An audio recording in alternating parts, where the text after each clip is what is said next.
¿Estamos? Aire, nos dice. Ah, qué bien. Bueno, buenas tardes a todos los presentes y los que están por el Zoom, digamos, viéndonos. Llegamos a la quinta y última charla de todo este ciclo de todo precio político.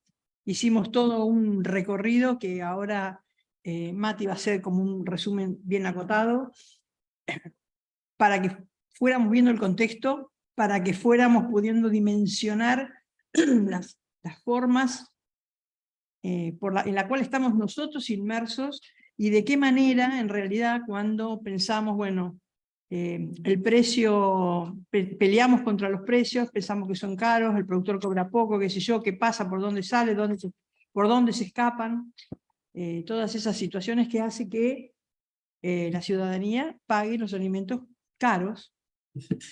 Así que el recorrido intentó hacer, ir mostrando todas las cadenas, ir mostrando los oligopolios, ir mostrando la concentración, que es lo que finalmente termina en el precio que nosotros pagamos en la góndola. La idea de hoy es un poco hablar de los sistemas de producción, el sistema productivo argentino, que se fue desarrollando. Cuando digo sistema productivo me refiero al agropecuario, que se fue desarrollando sobre una base muy fuerte de la pampa húmeda extractivo, con un concepto extractivo, con desarrollos de las economías regionales en determinados productos de frutas o hortalizas que se han desarrollado en las economías regionales, pero con el mismo criterio de extracción que tenía la pampa. Así que vamos a estar viendo algunas propuestas y en realidad el nuevo modelo que nosotros estamos planteando no es un que nosotros lo estamos planteando preguntas, estamos planteando propuestas y estamos planteando que deberíamos escribir. Nosotros no estamos de acuerdo en muchas de las cosas que tiene el modelo agropecuario argentino en este momento. Desde la declamación hay que escribir, hay que decir, bueno, queremos de esta manera encarar esto, de esta manera encarar lo otro, o sea, las propuestas que podemos sacar desde la Comisión de Desarrollo Productivo para modificar esto. Dicho esto, les voy a dar la palabra a Mati para que empecemos en sí la charla ya. Llegamos a la última charla. Llegamos a la última charla. Bueno, buenas tardes a todas, a todos. Feliz día, que es el Día del Amigo. Así que estos amigos que nos hacemos en la política, que nos encontramos en la lucha cotidiana. Hoy en la última charla vamos a tomando el guante de lo que Cristina viene planteando, nuestra máxima referente del Proyecto Nacional y Popular, que es discutir los programas. O sea, discutamos los programas, discutamos la economía con números, con datos. Bueno, eso es lo que hemos intentado en este ciclo de 5 charlas, titulado Todo Precio es Político, con un nombre que tiene gancho y que por ahí, bueno, por eso le ponemos... No sé si se escucha de fondo el reel ricotero de la charla. Bueno, un poco eso, a eso hemos venido, a debatir y a discutir el programa y a tratar de proponer un programa en cuanto a lo que es el sector agroalimentario argentino, y en eso vamos a discutir hoy los modelos agroalimentarios de la Argentina. Por eso se titula Construyendo un nuevo modelo agroalimentario, que es algo que venimos con Diana y con la Comisión de Desarrollo Productivo del Instituto Patria, desde el Centro de Estudio Agrario y el equipo del Centro de Estudio Agrario también, debatiendo un poco los programas en disputa para el modelo agroalimentario. Bueno, ahí me ahogué. Bueno, esto es un poco de repaso de lo que estuvimos viendo, vimos cómo se conformaba el sistema, el modelo agroalimentario de la Argentina, que básicamente, como recordarán en las otras charlas, en la primera charla hablamos de que en la Argentina se ha desarrollado fuertemente principalmente el sector de la agricultura extensiva, producto de tres factores determinantes. Uno era la biosfera y su biodiversidad, o sea, los suelos, el clima y la calidad que tiene la biosfera en la zona núcleo, donde permite que se produzcan grandes volúmenes de producción agrícola con un trabajo extensivo, si se quiere, El otro factor era la tecnología de punta, el conocimiento, todo lo que sea innovación, desarrollo, tecnología, ciencia, que es producto también de un programa de gobierno que empezó Perón allá en 1945, con lo que fue el desarrollo de ciencia y tecnología, la universidad pública, el acceso a la universidad de los hijos de los trabajadores, y los organismos como el INTA, el INTI, el SENASA, el CONICET, el MINSIT, que desarrollan una tecnología de punta aplicada al sector agroalimentario que le disputa mano a mano a cualquiera el resto del globo. De hecho, recién comentábamos la frase en la Argentina, lo atamos con alambre, que en realidad parece una frase despectiva que esconde lo que es el potencial creativo que tiene el pueblo argentino. Y cuando hablamos de pueblo argentino hablamos tanto de los productores y los trabajadores, como de los organismos de ciencia y tecnología de nuestro país, que han encontrado siempre que apareció una adversidad, ya sea de la naturaleza, del clima, o ya sea política, siempre le encontramos la vuelta. Desde aquella epopeya de ponerle cadenas para que no ingresen las potencias, como mostraban en la charla anterior, en la vuelta de obligado, el ingenio de esos argentinos de poner cadena para parar a las dos potencias, la francesa y la británica en aquel momento, hasta lo que son los desarrollos y los usos de, por ejemplo, la siembra directa, la creación del silo bolsa, etcétera, etcétera. Siempre hay un potencial creativo de parte de los argentinos que logra avanzar. Y el tercer componente, que es la rápida salida al Océano Atlántico, al tránsito de las mercancías, que es la gran diferencia que tiene respecto a Estados Unidos y a Brasil, que ahí en el mapita parece que Estados Unidos está en las tierras más productivas en Illinois y el Golfo de México a más de 1.500 kilómetros. En Brasil las tierras del Mato Grosso y el puerto de Dos Santos como salida también a 1.500 kilómetros. Lo otro que estuvimos viendo también era quién eran los principales grupos de siembra. Los volvemos a poner para repasarlo. Quién eran los principales grupos de acopiadores que discutimos en ese momento, que a veces caemos en la antinomia que le pegamos al productor que dice que acopia la soja y que por eso desestabiliza el ingreso de divisa, y mostrábamos que un productor en un silo bolsa tiene una capacidad de 200 toneladas, mientras que los grandes grupos económicos, sobre todo los transnacionales, tienen una gran capacidad de acopio de millones de toneladas. Mostramos un poco quiénes eran las principales empresas que se encargaban de la comercialización, que estaban Cargill, Cofco, Viterra, Bunge. Acá también trajimos un poquito algunas placas donde muestran de alguna manera más segmentada cuáles son las principales empresas que exportan. Aceite de soja, donde está Viterra, Molinos Agro, Cargill, AGD, y los subproductos de soja, que este es un punto importante, que lo hablamos en la primera charla, que en la Argentina, producto del programa que impulsaba Néstor y Cristina, se desarrolló una agroindustria alrededor de la soja, que es la agroindustria aceitera, en la cual se desarrolló todo lo que sea biocombustibles, todo lo que no existía biocombustible. Antes de Néstor y Cristina no existía biocombustible. Antes de Néstor y Cristina se producía muy poca agroindustrialización de la soja. Generalmente se exportaba como poroto de soja, que es la gran diferencia respecto a los cereales. Bueno, y eso nos permitía lo que ven en esta placa, la diversificación de mercado. No es lo mismo exportar materias primas que exportar productos transformados, agroindustrializados, y te da una diversidad de mercado, como se puede ver en esta infografía, en esta placa que les comenté en la primera charla, que esta era una placa de Duhovne. O sea, de Duhovne. No era una placa del Instituto Patria ni del gobierno de Cristina, era una placa de Duhovne donde mostraba el acierto del programa de gobierno impulsado por Néstor y Cristina de generar valor agregado en origen, de generar industrialización de las materias primas. Como repaso también hablamos, y ahí empezamos a dar a poner sobre la mesa la contradicción que se genera, la contradicción principal de lo que se disputa en el sector agroalimentario. Y hablamos de la patria cerealera y la patria productiva.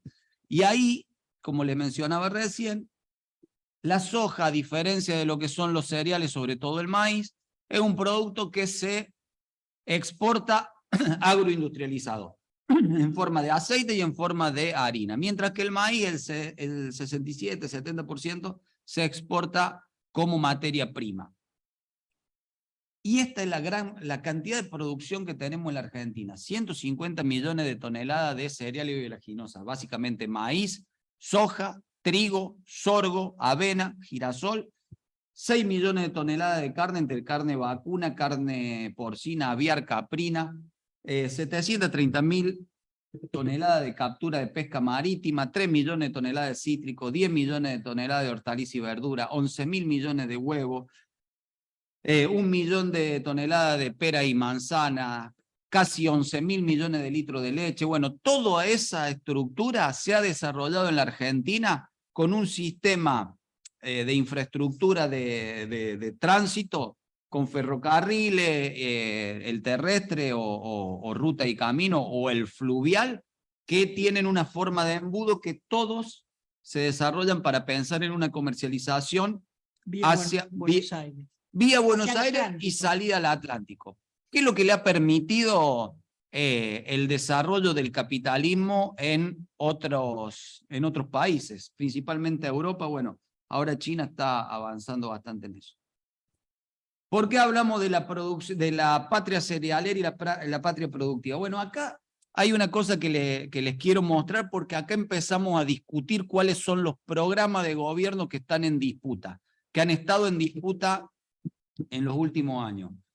El programa de gobierno de Mauricio Macri, decimos que fue un programa de gobierno primarizante para la estructura productiva y totalmente subsumido al sistema financiero.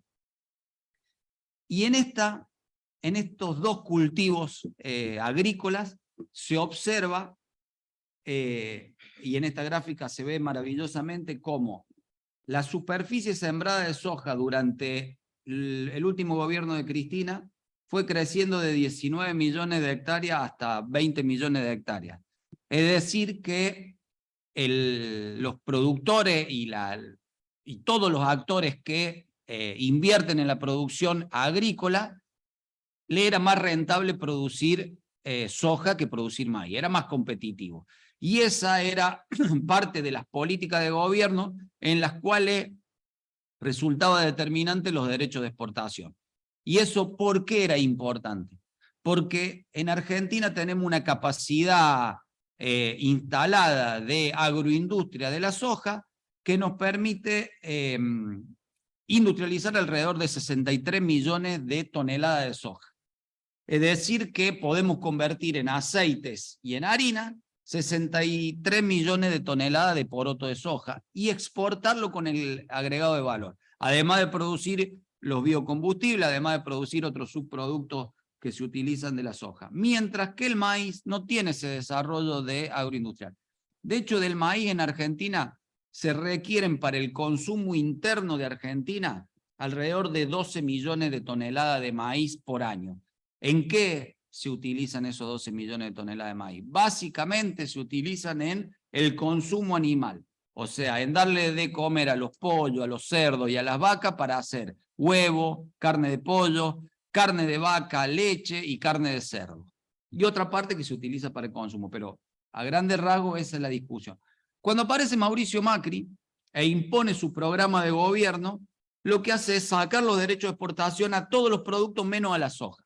Luego los vuelve a traer, porque bueno, como dijo Cristina, su mamá lo retaba porque era mentiroso y de verdad fue mentiroso, vino y dijo, le voy a sacar la retención a todo, después dijo, no, bueno, la soja se la dejo porque necesito algunos pesitos, y después el maíz, cuando se le complicó la mecha, se los volvió a colocar con otro porcentaje. No sé si se acuerdan que fue una medida media confusa, ¿viste? Cuando te tiran una medida confusa es porque te están cagando, básicamente, hablando en criollo. Y a los productores le hicieron eso. No, bueno, le vamos a poner cada $4 $1 de derecho por ahí. Hicieron una cosa media confusa, pero bueno. Y básicamente cuando ingresó el Fondo Monetario y les empezó a apretar y a determinar el rumbo de su gobierno. Pero con eso, ¿qué se observó en el sector agroalimentario? Y ahí es donde se ve la disputa de un programa agroindustrial respecto a un programa primarizante. Fíjense cómo cae la superficie sembrada de soja y empieza a caer, y la superficie sembrada de maíz sube. Y voy a agregar algo acá. Agregue. Para algo es la coordinadora de la comisión.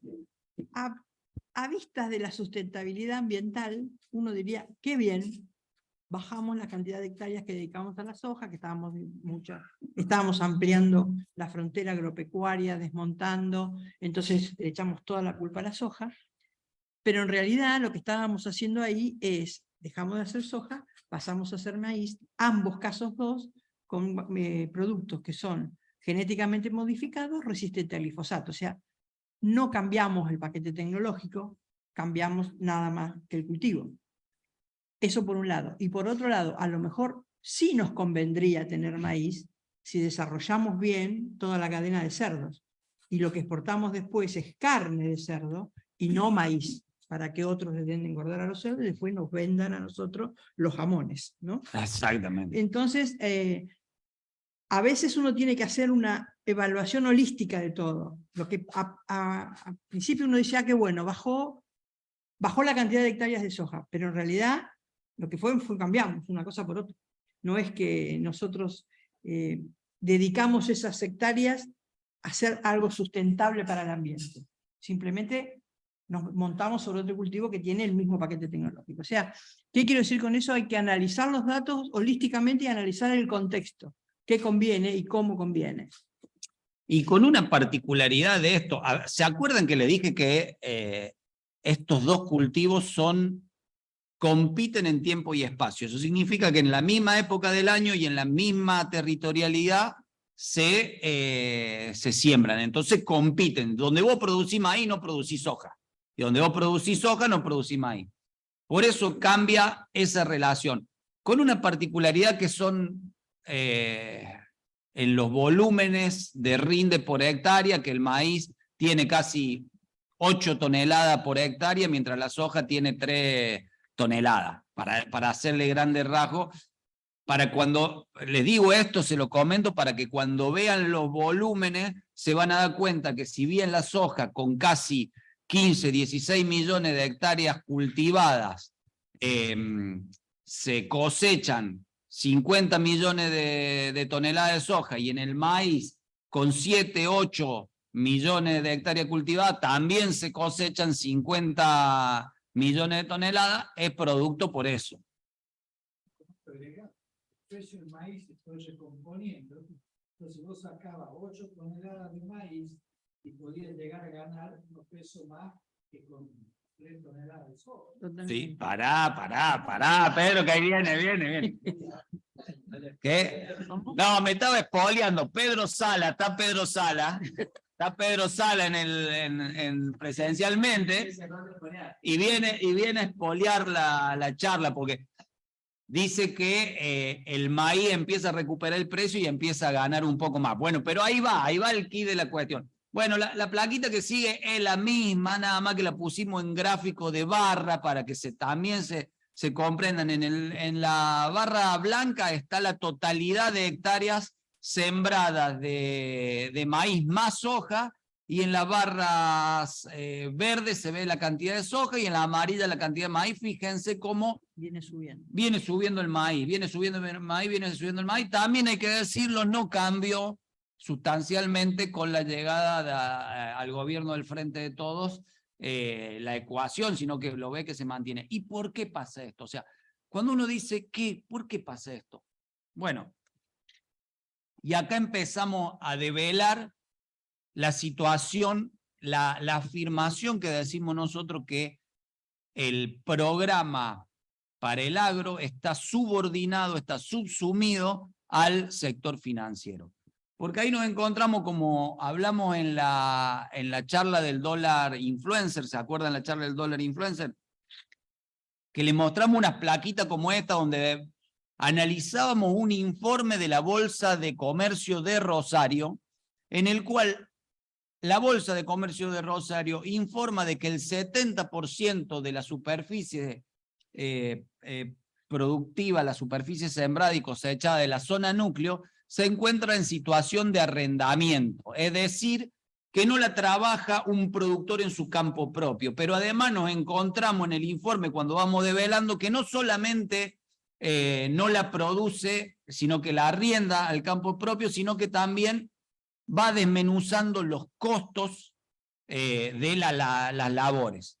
Y en eso nos encontramos que, por ejemplo, lo comparamos con el maíz, nos encontramos que el maíz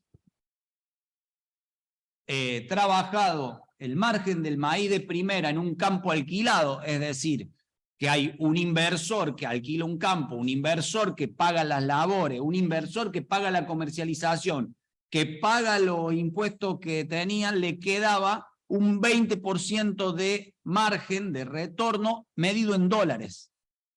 Y ahí es donde uno empieza a encontrar que el sistema financiero, si ustedes recuerdan esa charla, si no, lo invitamos a que la vean, está colgada en la página, de paso chivamos para que le den visualizaciones, nos encontrábamos de que una inversión por hectárea de maíz eran alrededor de $1.350 y le quedaban, le volvía de retorno $265. Incluso les comentamos que Pagni en algún momento, los días anteriores al atentado de Cristina, al intento de femimagnicidio de Cristina Fernández de Kirchner, había hecho una editorial donde victimizaba al productor y decía, pobre productor, apenas gana un 6% después de invertir toda su producción en soja, y tomaba el ejemplo de soja y decía que ganaba el 6%, y nosotros cuando estudiábamos y escarbábamos lo que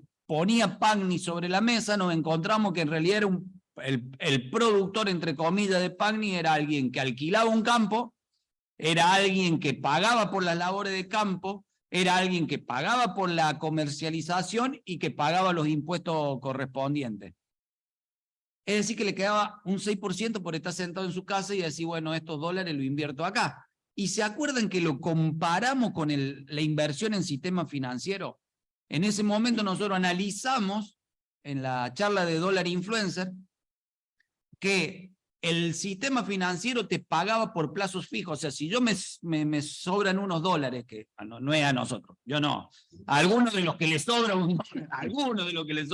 un par de dólares, decidí invertir, tenía la opción de decir, bueno, invierto en un plazo fijo de Banco Nación. Y te metí el plazo fijo de Banco Nación y te pagaba el 1,7%, creo que era el 1,75%. Y decíamos, bueno, fuimos a buscar un fondo de inversión de los postas, del Goldman Sachs, me parece que era el que buscamos, y te pagaba el 3,7%. O sea, todavía estaba lejísimo del 6% del pobrecito productor, entre comillas, que mostraba Pagni. Pero cuando lo vimos en el informe de la Bolsa de Comercio de Rosario, nos encontramos que el productor sojero, que le iba mal, ganaba el 10%. Y nos encontramos que el productor de maíz ganaba el 20% en dólares. O sea, cualquier inversor dice, yo voy a invertir en maíz. Aunque me vaya mal en supongamos las que de negocio que se hacen donde te invitan a que vos pongas unos dólares para eso, es eso, ¿no? Es eso. Es con la rueda de negocio, con todos los que no tienen para hacer una hectárea, pero que quieren poner unos pesos en esa rueda de negocio, les aseguran esta rentabilidad en dólares. De hecho, nos encontramos y aparte discutíamos en esa charla, si tenés un mal año, a ver, ¿cuánto año malo tuvo la zona núcleo? Y tuvo el año pasado, que fue malo, bueno, perdiste un año. Pero mostrábamos los balances de un fondo de inversión que les habíamos comentado en esa charla, que había abierto una ronda de negocio y se había encontrado con un volumen para sembrar casi 45.000 hectáreas, si no me equivoco, en ese momento. Y ese fondo inversor había tenido tanto éxito. ¿Por qué? Porque las ruedas anteriores de negocio le habían dado una rentabilidad del 14%, del 18% y del 20%. Acá es donde uno encuentra, con números, con datos, discutiendo, investigando, la verdad de la milanesa. Ahí es donde uno afirma y se da cuenta de que el sector productivo, de que la patria productiva está subordinada a la patria cerealera, entre comillas, que en realidad es una patria financiera en la cual subsume a toda la cadena productiva. Porque está bien, el productor o los contratistas que hacen las labores ganan un poco mejor que un laburante. Gana mejor que un laburante del SENASA, ahí le pasamos chivo para UPCN que gana mejor que un laburante del Estado, gana mejor que un laburante de la construcción, gana mejor que cualquier laburante, pero sigue siendo su trabajo el que genera la riqueza de la zona núcleo de la producción agrícola. Y esto es un concepto clave, entender que si no hay alguien que realice las labores sobre la tierra, no hay producción. Sin embargo, uno se encuentra que ese pedazo de tierra de lo que es la zona núcleo, solamente con producir durante la mitad del año, le da una riqueza que le permite ganar al dueño de la tierra, al rentista, que le permite ganar a los contratistas, a toda la cadena de trabajadores, y le permite ganar al inversor. Y sobre todo al inversor le permite obtener grandes ganancias, porque un 20% en dólares de retorno al año es una barbaridad. Y ahí es donde se devela la discusión del programa macrista respecto del programa agroindustrial. A ver qué sigue. Bueno, después otras cosas de la charla que tuvimos en todo precio político fue la concentración de la cadena, que esto va también de la mano de la discusión de todo precio político y del programa que llevó adelante Mauricio Macri con lo que es AEA, la Copal, la UIA como su brazo empresarial, y lo observamos cuando encontrábamos que la inflación esta imparable que nos golpea permanentemente, que tiene un gran componente determinante que es la llegada del Fondo Monetario Internacional, pero que tiene sus ejecutores a la hora de elevar el precio más rápido de los bienes y servicios que el precio de la fuerza de trabajo, o sea, del salario de los trabajadores y las trabajadoras. Cuando todos los meses nosotros observamos en el INDEC que aumentó el precio de los bienes y servicios y el salario va retrasado, encontramos la gran diferencia del programa económico respecto al programa que impulsó Néstor y Cristina, en el cual permanentemente hizo que los salarios le ganen al aumento de precio de los bienes y servicios. Y eso fue determinante. Hay un punto bisagra en la Argentina que fue 2005, cuando Néstor le dijo al fondo: acá está la papota, se van y me dejan que en este país las definiciones en política económica la tome el presidente, que tiene la lapicera. Cosa que, bueno, nos costó un poco. Bueno, ahí están los nombres. Hay nombres. Bueno, las pusimos las placas para que estén. Acá está la parte. Estas las vimos ya. Estas ya las vimos. Las paso rápido para que aquellos que no lo vieron se entusiasmen y vuelvan a ver las charlas. Esto fue la charla de ganadería. Acá están los grandes grupos ganaderos de la Argentina. Esto es lo que es la Copal, que como datito de color, la Copal se formó allá por el 76, que fue la gran impulsora de la misa de los cuarteles en febrero del 76, con Ledesma a la cabeza, con Bunge a la cabeza. Bueno, ahí está la Copal. Y lo interesantísimo de esta placa es que vos ves detrás de todas las empresas los fondos de inversión, BlackRock, State Street, Vanguard. Bueno, como detrás de la disputa política de los precios de los alimentos se encuentra el sistema financiero subordinando al productivo.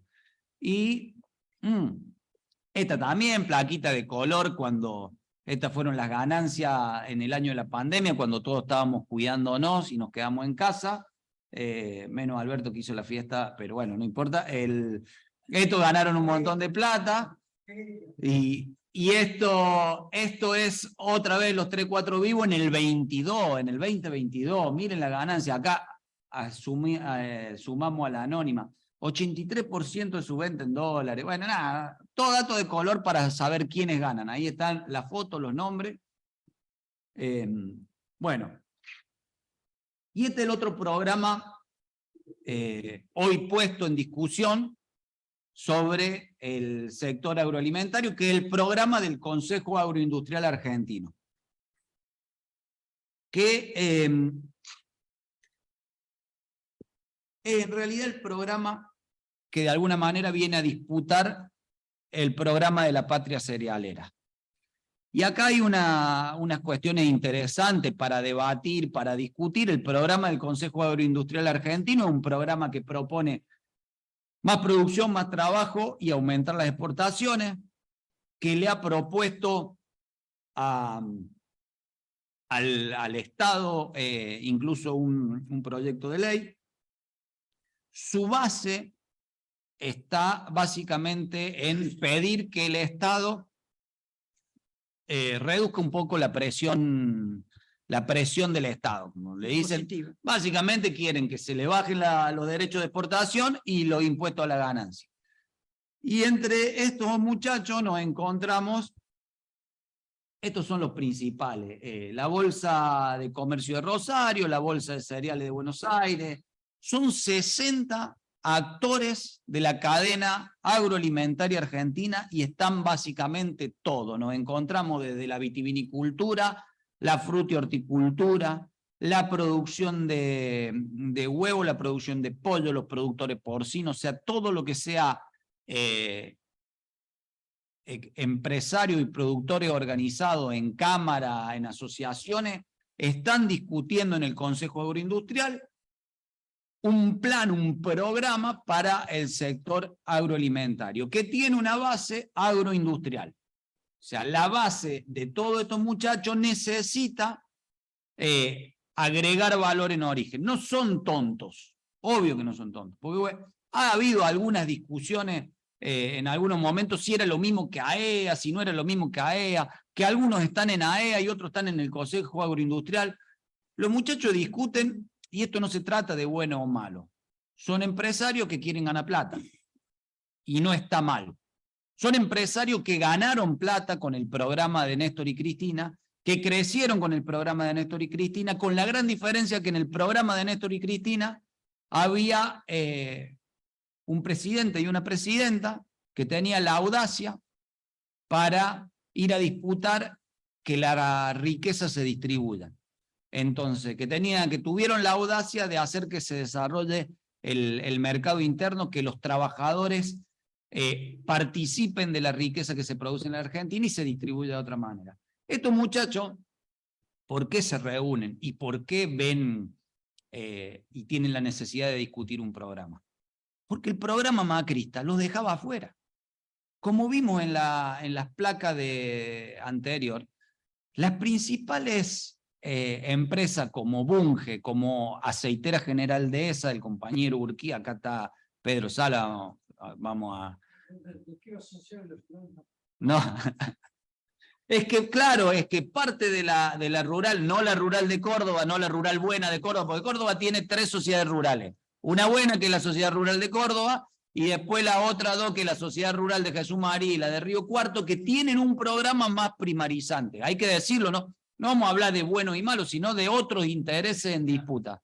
Y la Sociedad Rural Argentina, que no está dentro del Consejo Agroindustrial, también tiene otro plan, que es un plan, que es el programa de Mauricio Macri, que es el programa de Juntos por el Cambio, un programa primarizante y subordinado al sector financiero y a los capitales transnacionales.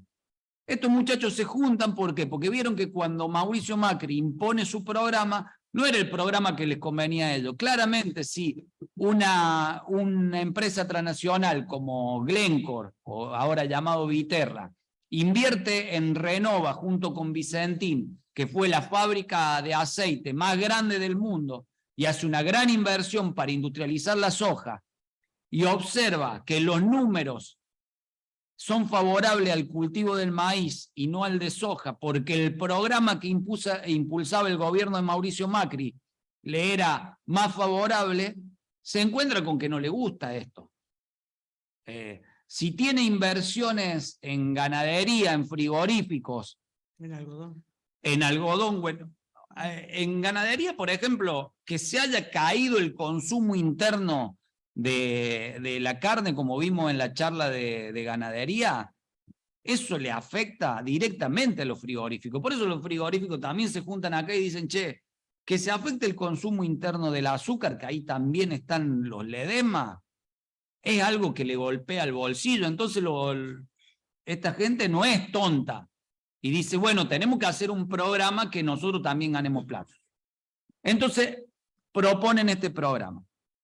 Un programa de más producción, de más trabajo, de más exportaciones, y a cambio piden que el Estado le reduzca parte de los impuestos que a ellos les hacen dejar de ganar tanta plata. O sea, ganar un poquito menos. Esa es. No están discutiendo la pobreza, están discutiendo ganar un poquito más de plata. ¿Y cuál es el resultado que tenemos de estos dos programas en disputa hasta ahora en el modelo agroalimentario? Porque estos dos programas se han venido disputando desde hace años entre la primarización o algo de lo agroindustrial y han desarrollado en la región central muy bien la agroindustria. Pero ese programa como resultado nos han llevado a un lugar donde tenemos los números de pobreza, los números de hambre, que son estos acá. Estos son viejos, son del año pasado, pero no importa, es más que nada para graficar y para mostrar con números lo que nosotros llamamos la Argentina de un desarrollo desigual que combina grande fortuna y ostentación con pobreza y miseria y gente viviendo en la calle o en un cajero de Buenos Aires. Pero además no solamente eso, sino que también a nivel global se desperdicia un montón de comida, que son datos, y a nivel argentino también. Estos son números para tener en cuenta y para demostrar el fracaso de un modelo agroalimentario que, conducido por el afán de ganar plata y del Dios dinero determinando las relaciones sociales, lleva a esa gran desigualdad que tenemos en el mundo y que tenemos en la Argentina también, a pesar de producir la cantidad de alimentos que vimos y desperdiciar esta gran cantidad de alimentos. Y también en cuanto a lo que sean agroquímicos y demás, que bueno, que acá Diana... Quisimos poner unas plaquitas porque cuando comencemos a discutir los modelos alternativos, este va a ser un tema de discusión incluso interno dentro de la comisión. Lo que sería importante que quiero que sepamos es el alcance de las competencias del Estado Nacional y dónde están ubicadas las competencias de la cadena completa de agroquímicos. Lo que se regula son los principios activos que se importan. En general nosotros no se producen en Argentina principios activos, sino que se importa el principio activo. En Argentina se pueden importar productos formulados o se formulan productos en base a los principios activos importados, coadyuvantes, y que es cuando uno formula lo que acompaña, excipientes, contaminantes, coadyuvantes, todo lo que se regula en el momento que se regula o se registra un agroquímico. Ahora bien, sí, pasa. Ahora bien, cuando voy pasando. ¿Cómo viene? Esto es lo que quiero que entendamos. ¿Qué funciones y competencias tiene SENASA y la aduana? Tenemos la función sobre las empresas. La función de importación es competencia absoluta del SENASA y la aduana. O sea, la aduana, cuando hay un producto que va a ingresar, que es un agroquímico, exige que la aparición del SENASA, el SENASA lleva el conteo de lo que se importa, quién es el que importa, quién se hace responsable de esa materia prima que va a ingresar, porque nos ha pasado que ingresa, está en malas condiciones, queda en el recinto primario aduanero, la abandonan, porque la persona que había dicho que era la importadora era una oficina con un teléfono, Entonces el Estado tiene que ver qué hace con un producto que es contaminante. O sea, hay que reexportarlo, pero ¿quién se hace responsable, etcétera, etcétera? Hoy, digamos, eso se está controlando. La otra cosa, las empresas todas se registran, sean de comercialización, sean de formulación, etcétera, etcétera, con una competencia compartida. ¿Por qué digo competencia compartida? El SENASA registra la empresa que va a formular, o sea, la empresa que va a comercializar, etcétera, etcétera, pero la provincia o los municipios, dependiendo de lo que sería la constitución provincial, aprueban dónde se le aprueban el lugar donde se va a instalar y aprueban la planta. O sea, es compartido entre nosotros y la provincia. O el municipio. Hay provincias que eso lo han delegado en los municipios, hay provincias que lo hace la provincia. Eso depende, digamos, de ese tema. Sigamos. Después, transporte. También transporte es compartido, pero en el ámbito de nación. Entonces, transporte entramos SENASA y el Ministerio de Transporte, pues y el Ministerio de Ambiente, porque estamos hablando de que se va a registrar un transporte que va a llevar un producto que es contaminante, que es tóxico, por lo tanto, el SENASA lo registra porque hace la trazabilidad del producto, a dónde va a andar el producto, a dónde va a ir circulando, y transporte y ambiente porque estás transportando sustancias tóxicas. Eso sería competencia de nación. Después vamos a la comercialización. La comercialización es compartida. O sea, el SENASA comparte la competencia en comercialización con las provincias y los municipios. ¿Quién aprueba un lugar de venta? Es el municipio o la provincia. ¿El SENASA qué puede hacer? Si la provincia viene y se queja de que la calidad de un producto está mal, el SENASA se presenta, saca muestra y puede actuar. O puede actuar de hecho, ir, sacar muestra y revisar qué es lo que se está vendiendo. Se puede ir a un galpón y decir, a ver, si están todos los productos que se venden están registrados, si están correctamente registrados, si no están vencidos, puede sacar muestra para la calidad del producto, pero la comercialización la regulan la provincia o el municipio, dependiendo, insisto, también tiene que ver con la Constitución. Cuando digo eso, por ejemplo, en San Luis es todo provincial. En provincia de Buenos Aires, la OPS, que es la que maneja el tema de la provincia de Buenos Aires, hay cosas que ha cedido a los municipios. Entonces depende de cómo se organizan las provincias. ¿Paso? Sí, uno más. Y esto creo que es el problema más grande que tenemos y es que quiero que quede claro. A partir de la Constitución de 1994, el control de la aplicación, el registro de aplicadores, es total y absoluta competencia de las provincias. Entonces, a veces cuando nosotros pedimos por qué la nación no interviene en una mala aplicación, la nación no tiene competencias en una mala aplicación, excepto que sea un desastre ambiental. Entonces sí podemos ingresar. Entonces, estos son nada más que 3 placas porque este tema debe entrar en la discusión de un modelo nuevo. Por eso, para que tengamos claro cuáles son las competencias y qué se le pide a cada uno, es que las pusimos acá. Bueno, vamos. Esto fue el crecimiento de los Esa es bioinsumos. la otra cosa para saber, porque también este es un elemento que va a ingresar en el tema de una discusión de una nueva norma. Los bioinsumos, fíjense cómo viene creciendo el registro dentro del SENASA de bioinsumos. Desde hace 5 años, 6 años, las multinacionales, un poco más, han dejado de desarrollar nuevas moléculas en materia de lo que sería agroquímicos o fitosanitario o plaguicida, como lo quieran llamar. No hay desarrollo de nuevas moléculas. El desarrollo de la inversión ha ido unido a la semilla con el producto, o sea, han usado en general agroquímicos que ya han perdido sus patentes, como es el glifosato, que es de la década del 70, lo han unido a una semilla que tiene capacidades de ser resistente al glifosato, y el negocio es la venta conjunta del paquete completo, el agroquímico con la semilla. Y a la vez, las propias empresas están viendo que el camino va por la desaparición o la venta cada vez menor o complejidad que tienen los agroquímicos, entonces se están volcando al desarrollo de bioinsumos, que son productos que pueden ser fertilizantes o pueden ser controladores de plagas o enfermedades con una base biológica. Así que bueno, esto lo pusimos para que veamos que, fíjese, los últimos años la curva se disparó, Ahí. ¿no? O sea, Claramente hay una conciencia ambiental que ha avanzado en los últimos tiempos. Bueno, Y nosotros pusimos en consulta pública 2 normas, una de bioinsumos y otra de biopreparados. La consulta pública terminó hace 2 o 3 días, con unos 80 y pico de comentarios por parte de los que ingresaron a hacer comentarios en las normas.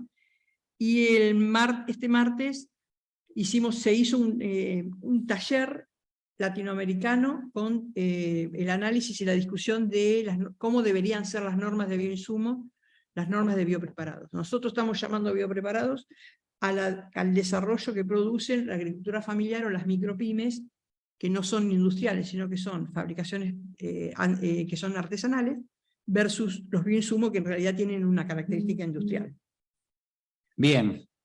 Bueno, que es un tema interesante porque, bueno, viene también un poco a responder estas preguntas disparadoras que decíamos si sirven los modelos tradicionales de producción, de logística, de consumo, de comercio exterior y de trabajo como los conocemos, y si hay que seguir con esas recetas.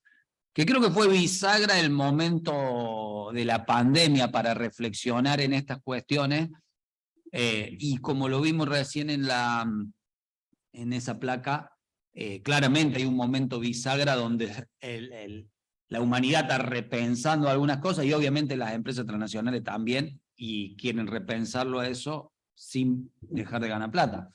Bueno, y ahí empezamos a dar una discusión que venimos dando desde hace un tiempo, que es ¿qué otro programa podemos hacer para la Argentina? ¿Qué otra propuesta programática para el sector agroalimentario nos merecemos dar en debate y en discusión y poner en discusión en nuestro país?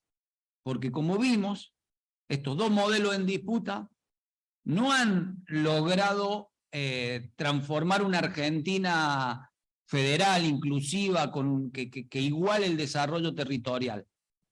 Ha avanzado bastante cuando el peronismo gobernó la Argentina y llegó a posición de gobierno, allá por el primero y el segundo gobierno de Perón. Ha avanzado cuando llegó Néstor y Cristina a la posición de gobierno nacional, pero sin embargo queda todavía la foto en la cual vemos imágenes de mucha riqueza y de muy buen vivir, e imágenes contrastando con imágenes de pobreza, de miseria y de hambre. Entonces empezamos a dar el debate y pusimos un poco de meterle un poco de gancho, hablamos del plan 4B. Hablamos del plan 4B, que es un plan de Argentina productiva y sustentable en lo económico, sustentable en lo ambiental y sustentable en lo social. Porque acá hay una cosa que es clave, fundamental y totalmente innegociable. Nosotros podemos tener un programa que sea productivo y podemos tener un programa que sea sustentable y que económicamente genere riqueza y que ambientalmente cuide la biosfera y la biodiversidad, pero si ese programa no tiene justicia social no nos sirve de nada. Porque nos va... Hasta ahora los modelos impulsados por el sistema capitalista desplazan al género humano del centro de la discusión. Quedan fuera, quedan relegados. O sea, y parece que las cosas son las que dominan. Parece que es la ganancia, la rentabilidad, y queda totalmente postergado el bienestar humano, queda totalmente postergada la relación en la comunidad organizada. Entonces, con una concepción claramente peronista, venimos discutiendo lo que es hacer una Argentina productiva y sustentable, que además sea federal e inclusiva. Y hablamos de las 4B porque estudiamos mucho los conceptos, lo estudiamos mucho con el Luca Aguilera, un compañero que, bueno, el Sapo lo conoce, que nos poníamos a indagar y a ver bioeconomía, bioética, biosfera, biodiversidad, y a partir de esas 4 patas dijimos hay que hacer un programa que sea bioeconómico y bioético para el cuidado y la protección de la biosfera y su biodiversidad. Y nos quedó un eslogan pacherazo, ¿viste? Ahora, así, ¿qué programa querés? Quiero un programa bioeconómico y bioético para el cuidado de la biosfera y su biodiversidad. ¿Y dónde firmo? ¿Quién nos firma? Bueno, un poco jugando con eso, que es algo también importante porque a la hora de debatirlo ya entra con gancho. Ahora hay que llenarlo de contenido. Y ahí empezamos a decir, bueno, ¿cómo esto lo materializas? Y ahí empezamos a pensar que el programa debe tener, o la propuesta que nosotros llevamos adelante, es un programa que se base en 4 puntos, en 4 ejes de acción, que es, uno, los polos de producción, organizarlo a la comunidad organizada, al desarrollo territorial, en polo de producción primaria, polo de agroindustrialización e industrialización, red de abastecimiento y comercialización y polo tecnológico agroalimentario. ¿Esto es un invento nuestro? No. Esto existe, esto es un invento, esto se ha desarrollado en la Argentina en la zona núcleo. Cuando hablamos de polo de producción primaria, nosotros planteamos que la necesidad, que la producción primaria de alimentos puede ser un motor que dinamice la economía territorial. ¿Y qué hablamos de esto? Planteamos que la necesidad alimenticia de un territorio tienen que ser las que de alguna manera impulsen a generar polo de producción primaria. Después de esos polos de producción primaria, va a necesitar un polo industrial, sobre todo de los insumos que necesita esa producción primaria. Por ejemplo, una producción de huevos necesita el cartón o la cajita donde se ponen los huevos. Además necesita la jaula o el alambrado donde va a tener el gallinero. Además necesita de la industria textil para que haga la indumentaria de quien labura ahí. Y además necesita de que el panadero haga la factura, las tortitas o lo que se consuma en ese lugar tempranito para que antes de ir a labura el trabajador del avícola compre y desayune. Entonces dinamiza permanentemente en la parte industrial y obviamente la agroindustrialización, que es la transformación del producto primario alimenticio hasta su llegada a la góndola. Con el punto de la red de abastecimiento y comercialización, en donde pensamos que debe haber un sistema de distribución que rompa este sistema tan injusto que lo dominan 2 o 3 o 4 vivos, como vimos en las charlas anteriores, y tienen que regir otros patrones de relaciones sociales, sobre todo cuando hablamos de un bien como es la alimentación. No puede faltar que el plato de comida, que la nutrición, que la alimentación no sea un bien social y sea nada más que una mercancía en donde solamente prima el factor de generar ganancia.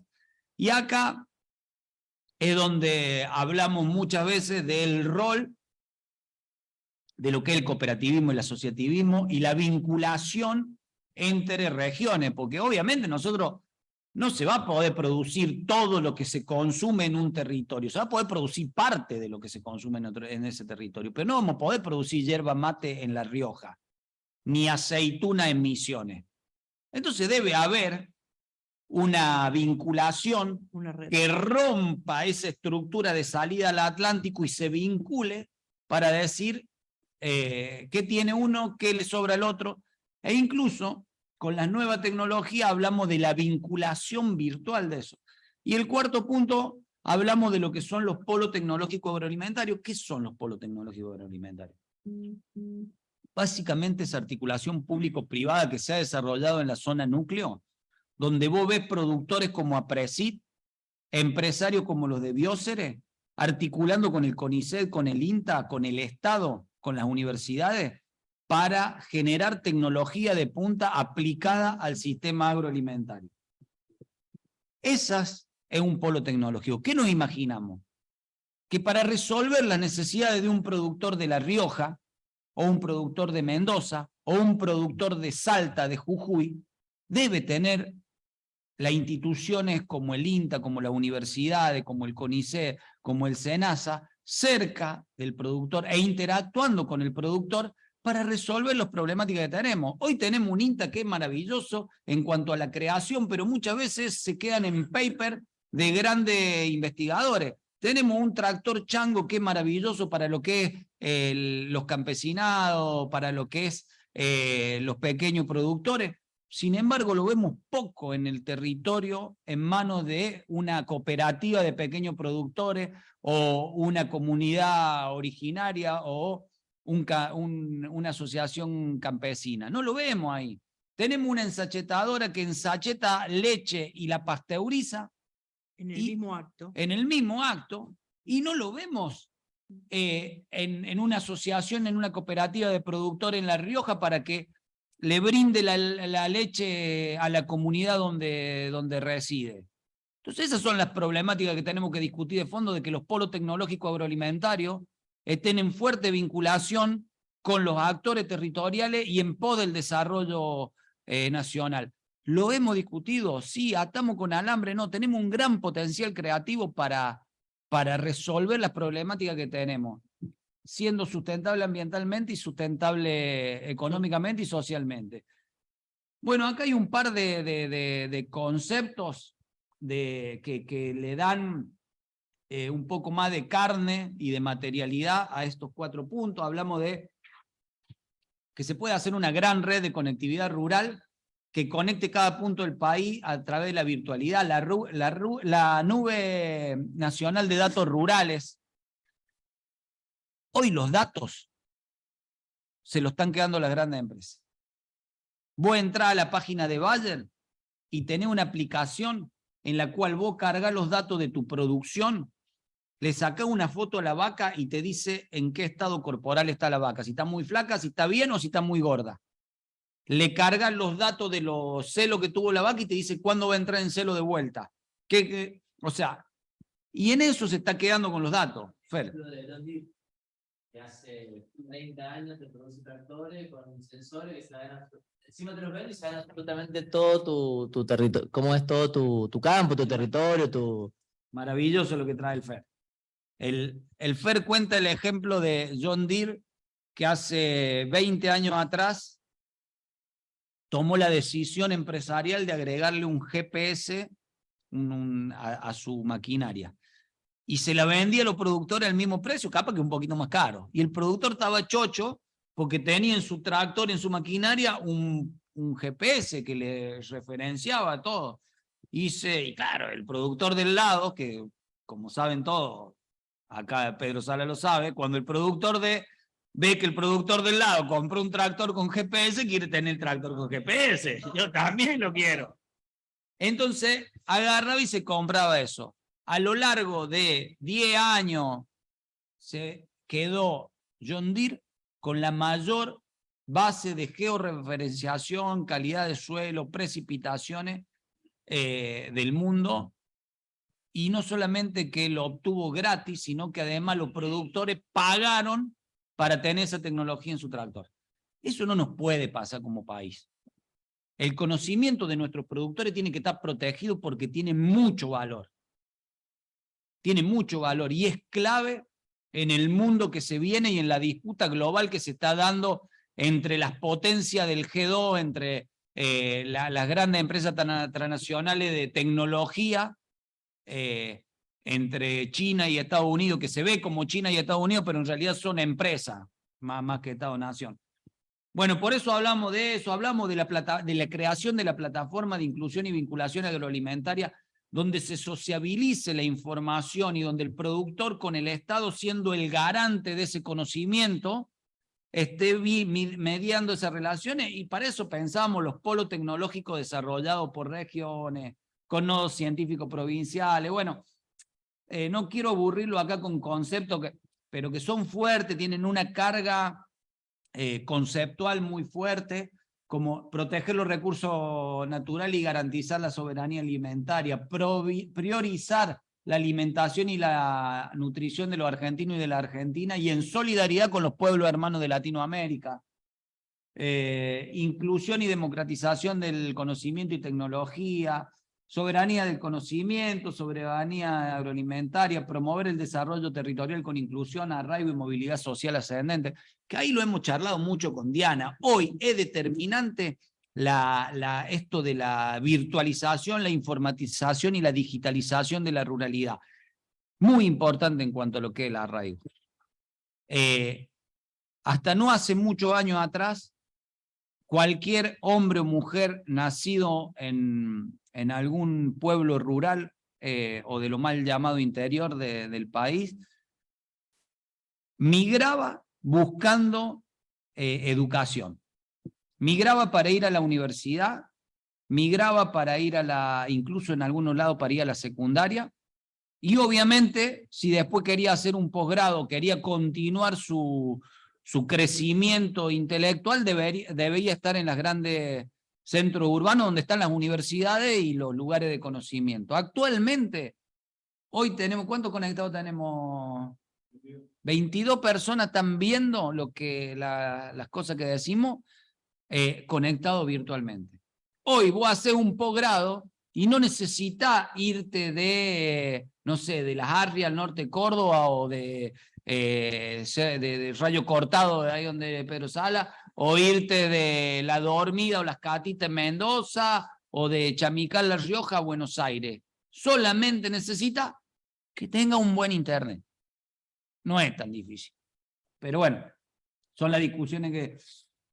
Bueno, y acá vamos a poner, vamos a ver si sale, porque todo esto que está lindo, bonito, dicen este cordobés charlatán, mira cómo nos envuelve, compro, viste, los cordobeses son todos charlatanes, son todos graciosos, buena onda, menos Luis Juez, pero bueno.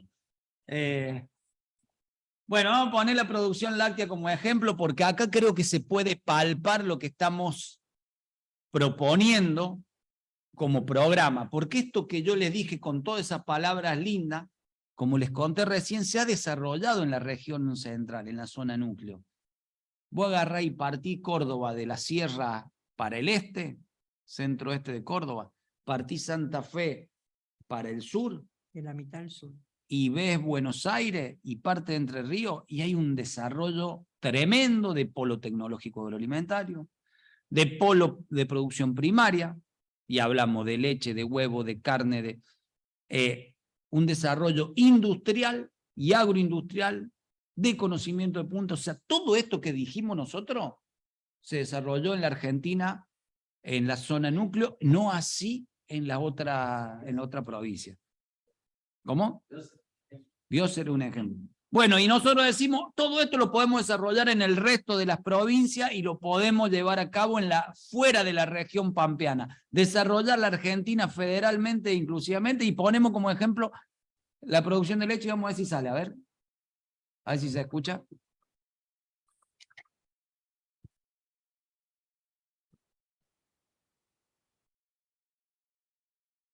¿Se escucha?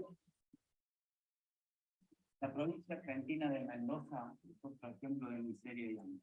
El único territorio donde la biodiversidad y la se convierten en un territorio lleno de riqueza. Ubicada al pie de la cordillera de los Andes. Pará, ahí está lo importante, lo que yo decía al principio no importa, ahí está lo importante es que se escuche lo otro. El máximo. La provincia argentina de Mendoza es otro ejemplo de miseria y hambre. En un territorio donde la biodiversidad y la biosfera lo convierten en un territorio lleno de riquezas. Ubicada al pie de la cordillera de los Andes se encuentra Mendoza. El 97% de su territorio está ocupado por montañas y desiertos, entre valles y oasis que aportan biodiversidad y enriquecen la biosfera. Con una superficie de 151.000 kilómetros cuadrados, 360.000 hectáreas son irrigadas y representan el 3,4% de extensión, concentrando el 91% de la actividad económica y humana. Viven casi 2 millones de habitantes, 484.000 son niños hasta 14 años. Para lograr una dieta equilibrada, necesitan ingerir medio litro de leche por día, casi 200 litros al año. Supongamos que Manuel, de 8 años, vive en Vistaflores, Tunuyán. Para que pueda tomar su vaso de leche todos los días antes de ir a la escuela, es necesario que un productor de Chivilcoy entregue su leche a una planta de General Rodríguez, a 95 kilómetros de Sutambo, para ser industrializada. Esa leche viaja 1025 kilómetros para llegar a un distribuidor mayorista del Gran Mendoza y luego recorre otros 98 kilómetros para llegar al almacén de su localidad. La provincia cuenta solo con 8 tambos y 423 vacas que producen alrededor de 3 millones de litros al año, alcanzando solo a alimentar a 12.000 niños, apenas un 2,4% del total. El consumidor paga la leche, más su industrialización, más los kilómetros recorridos, 4 veces más que su valor en origen. Mal que nos pese a los mendocinos, sin un plan enfocado en la bioeconomía, que asiente su producción en el conocimiento y utilización de recursos en forma sustentable, que genere trabajo y abastecimiento, el desarrollo de la provincia está destinado al fracaso. No acepto comentarios como que estaba más flaco ni nada de eso, ¿eh? Guárdense los comentarios de eso.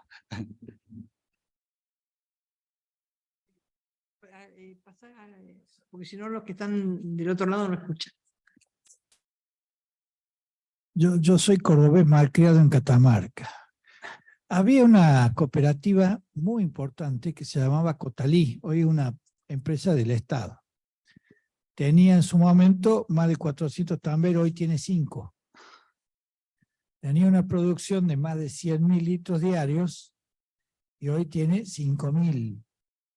Antes producía y vendía para todo el noroeste 1 millón de vasitos de yogur, ninguno. O sea, en Cotapa, en Tucumán lo mismo, en Salta había otra, en La Rioja había otra mucho más chica, y en Santiago del Estero también. Entonces, son productores que estaban y eran importantes, productores medianos chicos, que hoy por hoy no están. Yo creo que el desafío de todo lo que vos estás planteando es cómo hacemos para recuperar. Tal cual. Bueno, a ver, el Consejo Agroindustrial propone un programa que sea más producción, más trabajo, más exportación. Nosotros proponemos un programa que sea más producción, más trabajo, más exportación. Conclusión es que vota Massa.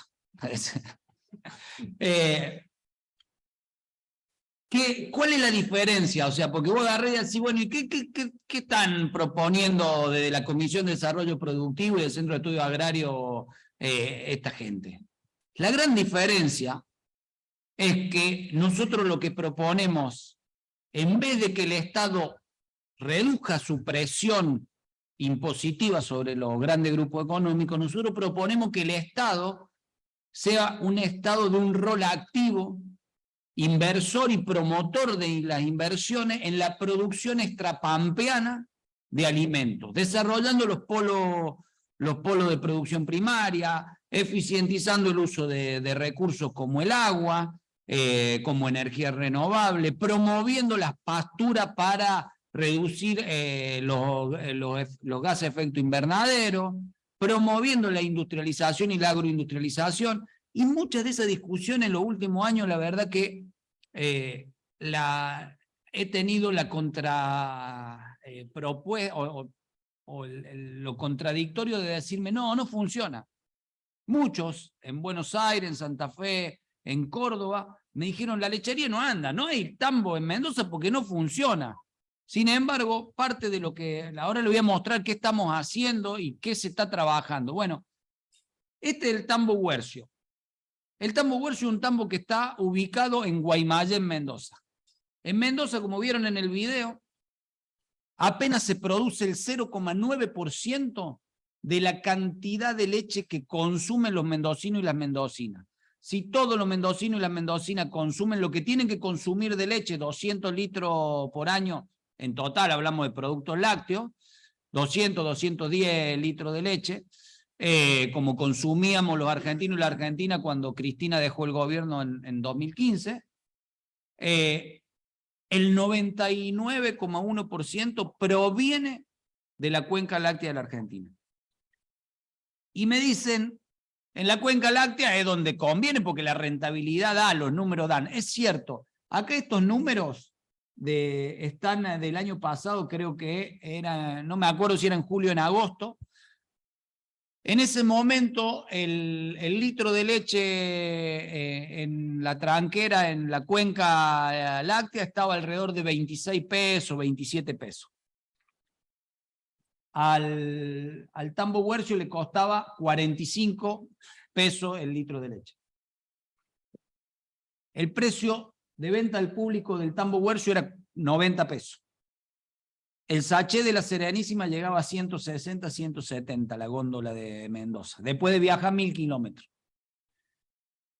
Y el tambo huercio se había diversificado, o sea, hacía queso, parte del suero lo vendía como agroinsumo para reanimación de lechones, vendía los terneros a los 15, 20 días. O sea, estas son todas estrategias que, asesorado por algunos compañeros ahí en Mendoza, algunos profesionales, le daban un sistema sustentable económicamente, como pueden ver. Entonces la discusión de producir en Mendoza que no dan los números, se caía. Y eso se reproduce en cualquier punto del país. Claramente no vamos a poder abastecer la totalidad de la necesidad de consumo de leche de los mendocinos y la mendocina. Ahora, si estamos en un 0,9 y lo levantamos a un 10, a un 20%, poniendo algunos tambos más, ¿cuántas manos de obra generamos? De trabajo directo e indirecto. ¿Cuántos litros de leche metemos a un precio, a un mejor precio que llega a la góndola de la empresa monopólica? Pero eso no es lo más maravilloso de esto, porque también me discutían las pasturas. Sin embargo, se están desarrollando técnicas de producción de pastura como el forraje verde hidropónico, la realización de riego de diferentes sistemas de riego que puedan hacer que se produzca alfalfa en Mendoza. De hecho, en Mendoza se producen toneladas de alfalfa que se exportan en forma de pellet. Y aprovechando que tenemos el sapo, también podríamos hacer lo que es, tenemos al Sergio Rossi, perdón, porque viste que uno lo tiene de amigo y lo trata siempre. Muchas veces hablamos del rol que tienen que tener los campos del ejército, en esa comunidad organizada que soñamos, produciendo para dinamizar y crear desarrollo territorial con distribución, con equidad y con federalismo. Imagínense la cantidad. Si podemos hacer eso, nosotros ya dinamizamos con un 20% de aumentar la producción láctea en Mendoza. Pero eso no es lo más maravilloso de todo. Lo más maravilloso es que por cada litro que producimos de leche en Mendoza, generamos 1 litro de leche en General Rodríguez a 25 pesos, que es competitivo a nivel global. O sea, liberamos 1 litro de leche de saldo exportable para exportar más y generar más divisa. De eso estamos hablando. Por eso es tan importante el ejemplo del tambo. Y esto no es solamente el tambo. Estas son las conclusiones. Bueno, estoy diciéndola un poco las conclusiones, yo le voy metiendo, ¿viste? Me apasiona. Podemos promover la producción extrapampeana con destino del mercado interno, la producción de alimentos como motor del desarrollo territorial y dinamizador de la economía, generar más puestos de trabajo directo e indirecto, producir alimentos en cercanía a buenos precios, generar mayor saldo exportable en las regiones de competitividad global y a la vez cuidando la biosfera y la biodiversidad, con una cosa que es indiscutible, que es la centralidad de la comunidad organizada. Y esto, el detallito, agroecología con justicia social. Si no, muchachos, hacemos jardinería. Si vamos a hacer un montón de municipios agroecológicos y no incluimos a la gente, estamos fritos. Y bueno, esta también dice lo mismo. Ah, acá. No, acá lo que estábamos viendo en esta es que con todos los elementos que nosotros estamos tirando y que está planteando Matías, tenemos que empezar a bajar a tierra. Necesitamos en blanco y negro lo que pensamos. ¿Cómo sería ese modelo? A ver, vamos a trabajar por cadena lineal, vamos a trabajar por entramado de valor agregado. O sea, empezamos a ver que necesitamos claramente, por ejemplo, meternos con la ley de arrendamiento que existe hoy. Hay que cambiar la ley de arrendamiento que existe hoy. tenemos una ley de arrendamiento que no se cumple. ¿Por qué? Porque la ley de arrendamiento dice que el que arrienda debe arrendar por 3 años. Pero durante el momento de la dictadura agregó un artículo de excepcionalidad que dice que por excepcionalidad se puede contratar o alquilar por menos tiempo. Todos los contratos hoy son todos excepcionales y se contrata por el periodo que dura la cosecha, de siembra a cosecha. 5 meses a lo sumo con soja. Y además, ¿qué significa eso? Significa que los 3 años obligaba al señor que está produciendo, el que alquiló, cuidar el terreno. Si va a levantar lo que gana, lo que él decía que ganaba, o sea, la rentabilidad a los 5 meses, yo te dejo el campo como está, no me importa, porque total si no voy, alquilo otro. O sea, hay que meterse con la ley de arrendamiento, hay que meterse con la ley de uso de suelos, hay que tener una buena ley de uso de suelos. ¿Por qué? Por la sustentabilidad, porque hoy en día, digamos, si nosotros extraemos y solamente le devolvemos al campo con un fertilizante, no le estamos dando todo lo que le sacamos al suelo. O sea, necesitamos una rotación, y por eso tiene que haber una buena ley que hay que generar la propuesta de una buena ley de uso de suelo. Teniendo en cuenta, si nos metemos con la ley de uso de suelo, teniendo en cuenta el tema de cuáles son los objetivos de desarrollo sustentable para el 2030, y en ese caso, nosotros estuvimos analizando con un compañero del INTA de Santa Cruz, no nos conviene recorrer el camino de la huella de carbono, nos conviene recorrer el camino de los sistemas de producción de emisión tendiente a cero de dióxido de carbono. Eso implica que cada campo debería tener una zona pequeña que es intangible. ¿Intangible qué son? Son árboles que no los podés cultivar. O sea, hay todos sistemas que están siendo desarrollados por expertos del INTA en este sentido. O sea, todas esas cosas las tenemos que meter. Tienen que estar en una propuesta de un modelo alternativo de agropecuario. El tema, como vimos hoy, agroquímicos, fertilizantes, bioinsumos, no puede quedar afuera de la evaluación, porque el tema es holístico, porque el problema es multidimensional, y si nosotros queremos resolver el problema agropecuario económico, pero también el social y también el ambiental, lo tenemos que pensar de esa forma. Sí. Agarrando... Dale. No, digo, buenísimo lo que estás planteando ahí, Diana. Por ahí, en esto de cuando rediscutimos la matriz y productiva, digamos, y decimos, bueno, ¿qué tipo de producción estamos necesitando? Pero esta de sustentabilidad en esas 3 órbitas que planteaba el Mati, de social, ambiental y económica. Digo, también es necesario discutir, bueno, de la mano de quién vamos a hacer eso. Digo, porque hoy Argentina, o sea, primero, hay hechos que están marcando. O sea, cuando hablamos de bioinsumos, que nosotros lo estamos empujando, un tema que venimos elaborando juntos, empujándolo, pero digo, hay hechos a nivel global que están marcando que las grandes empresas también están volcándose hacia los bioinsumos. De hecho, ya compró la empresa más grande de bioinsumos del mundo, y están también desembarcando en Argentina esas grandes empresas, Cooper, todas estas grandes empresas. Entonces, también la discusión es, bueno, ¿cómo? Digo, Sí. porque ahí también es fundamental la concepción de esto, de poder tener la asociación de ese capital social, digamos, de las cooperativas, el capital privado de las pymes, centralmente, y el capital estatal de los estados locales, las universidades, los polos tecnológicos que decía el Mati. Creo que esa concepción también tiene que estar, porque también nos va a llevar puesto esa discusión si no pensamos a través de qué sujeto social lo vamos a desempeñar y lo vamos a empujar, en el marco de que también podamos avanzar hacia sistemas productivos más verdes, pero con mayor explotación, con mayor, o sea, sin poner en el centro de la escena, que es lo que estamos discutiendo, al hombre, a la mujer y a la comunidad. Creo que eso es la centralidad. Eso está clarísimo lo que está diciendo Fer, porque podemos llegar a tener un sistema de producción agropecuaria verde, sustentable y exclusivo.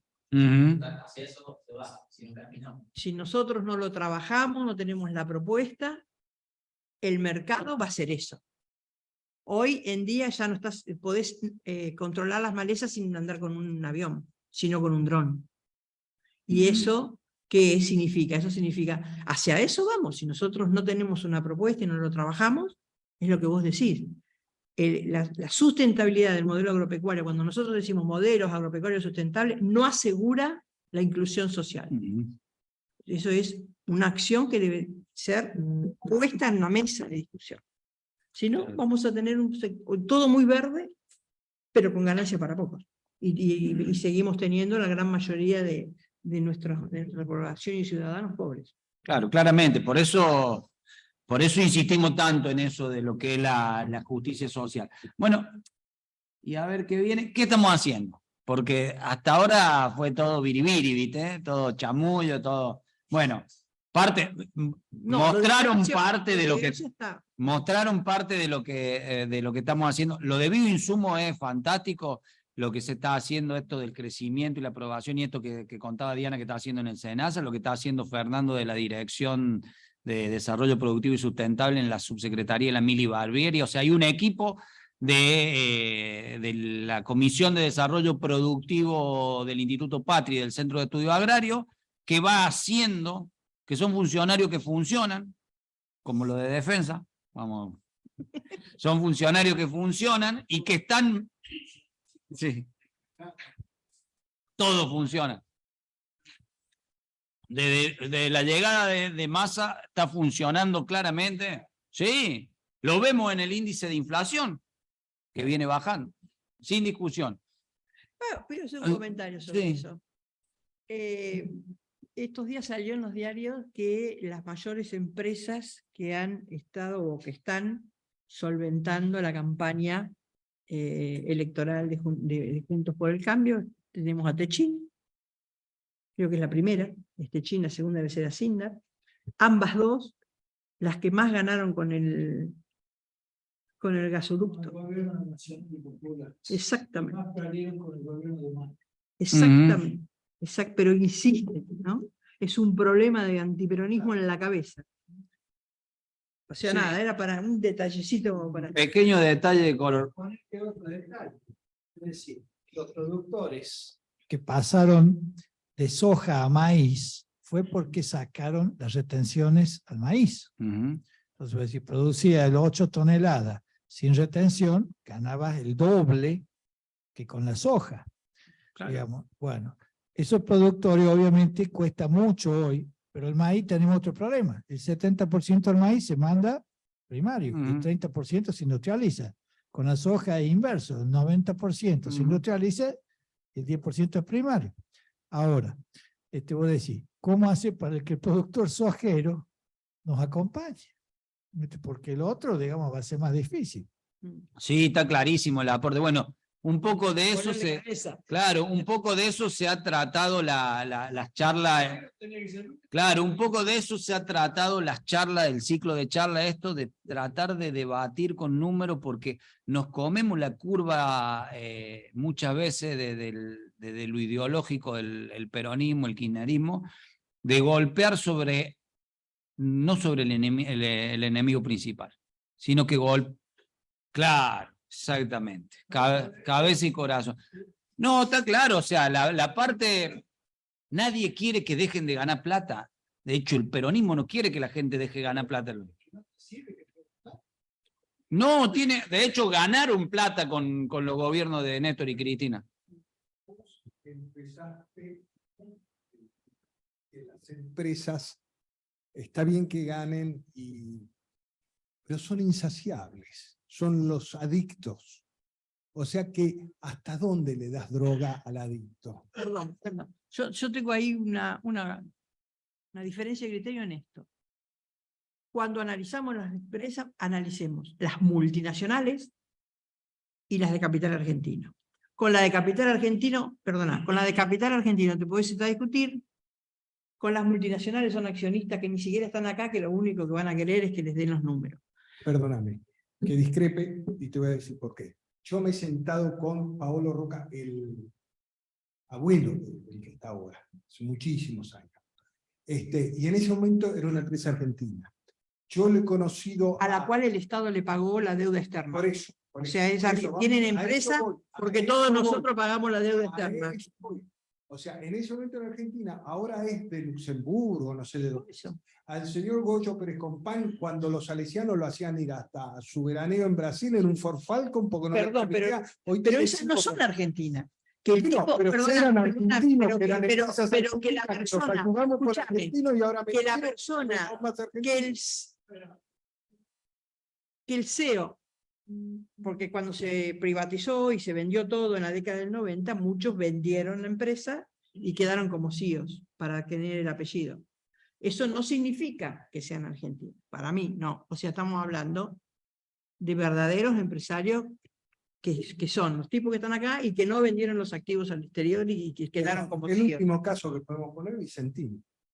Sí, pero estamos entrando en una discusión que está resuelta desde el entendimiento de que es una disputa.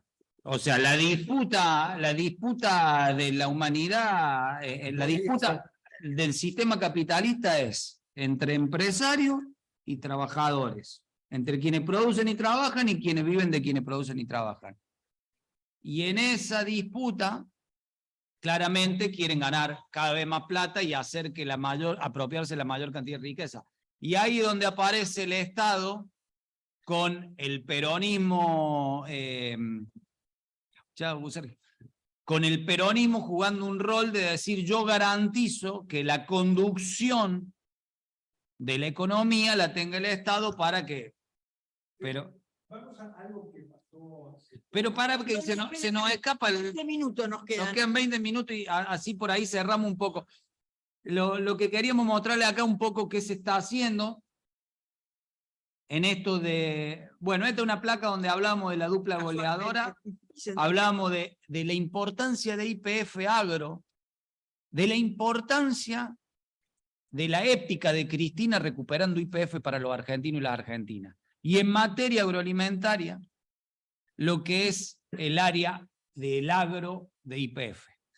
Y acá, esto fue un laburo que se hizo, que está publicado en la segunda edición del libro Las 50 sombras del agro, un laburo que hizo el Luca Aguilera, que hablamos de todo lo que es el contexto de Vicentín, y planteamos esto de la dupla goleadora, y jugamos un poco con Canigia y el Diego para darle un poco de gancho a esto, pero mostrando toda la estructura que tenía Vicentín en ese momento y la que tenía YPF Agro y la potencialidad que podía tener. Hoy en Vicentín sigue teniendo una importancia muy relevante en cuanto a lo que es Renova, como la gran industria aceitera. Pero bueno, más allá de eso, YPF Agro sí tiene una potencialidad tremenda para que el Estado Nacional compita en la cadena de valor más importante de la Argentina, que es la cerealera y oleaginosa, para que compita, no para que se apropie, sino para que salga a competir con los grandes traders internacionales.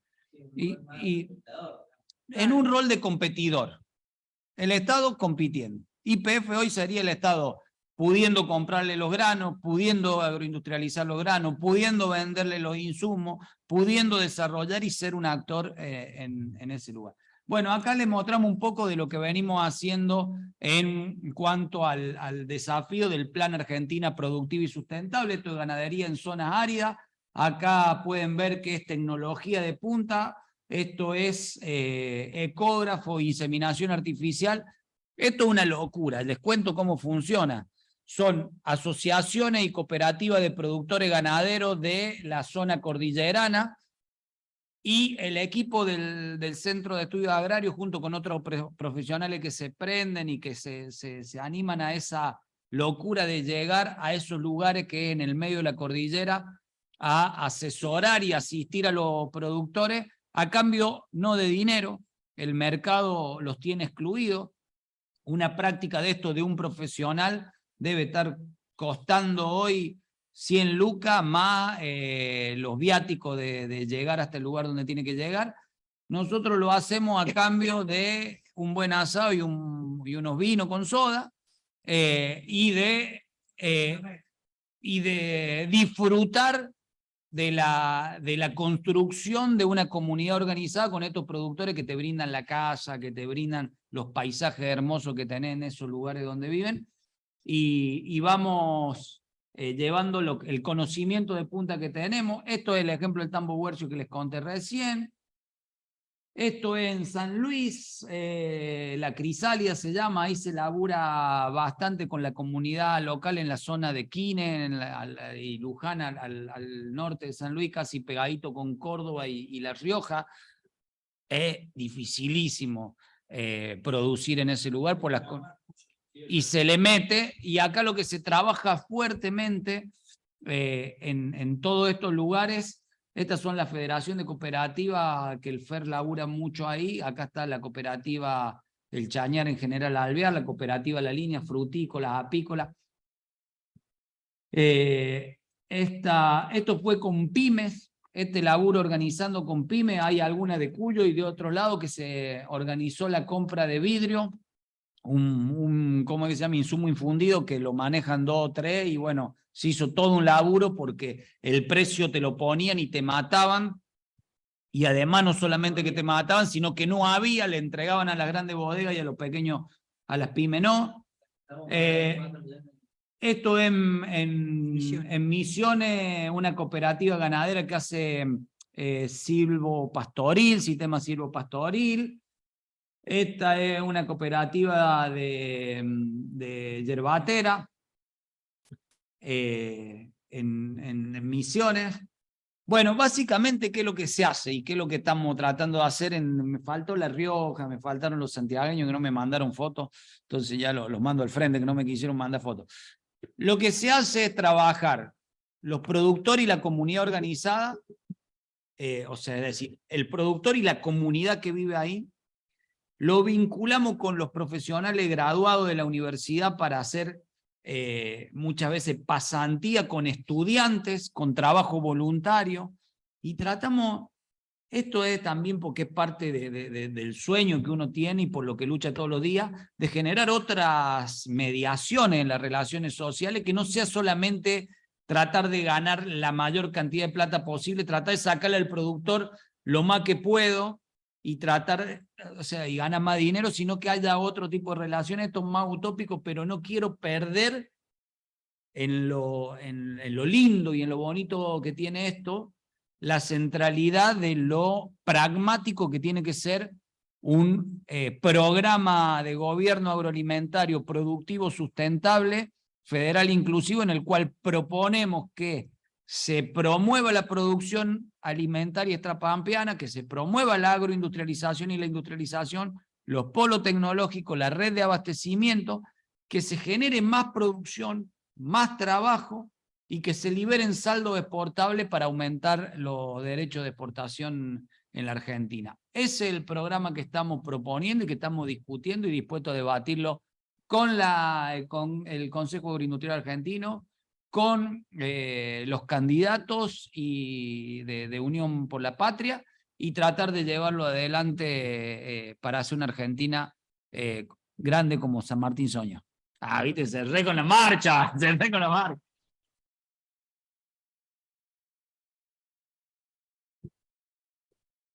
A título, Fíjate si está prendido abajo. a título ilustrativo. El año pasado, a poco tiempo de estar en Minas, empecé a recorrer el norte cordobés, y hablando con intendentes del norte, el 20% de la hacienda vacuna era del 80% de los ganaderos.